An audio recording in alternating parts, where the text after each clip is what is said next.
Okay, so here I am on an iPad. I'm opening my existing project with the mix editor.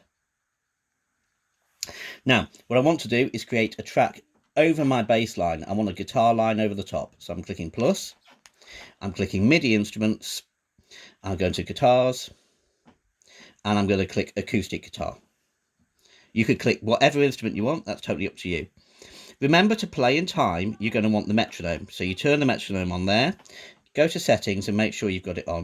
120 is too fast to be able to play the two parts in time together.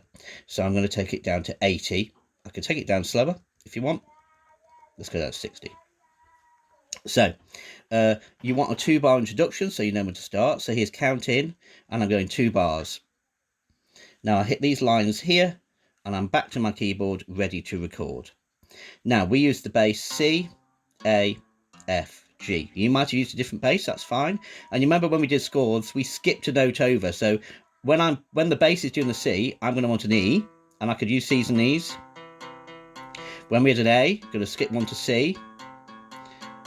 I could use those notes over the F, and the G, I could be using a B. So I've got E, C, A, B as the most important notes to create a harmony. Here's my second part of the introduction. 2, 3, 4.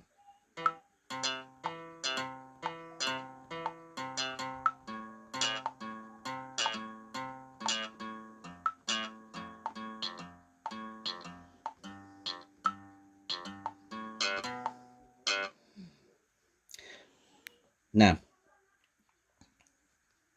if you go next to the Q, here, you've got a little arrow pointing down. You hit down, you're back here. Now, if you want to edit the track, you can click it, you can click edit, and you get the snap to grid. And you can move these blocks. You can still play here. And if they're slightly out of time, you can move them and put them somewhere else. If you move them higher or lower up the page, they play a different note. If you move them left or right, it alters when they play. So, done.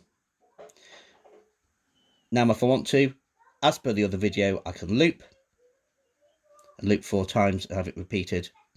And I can just delete and start again, or I can add other instruments as I want.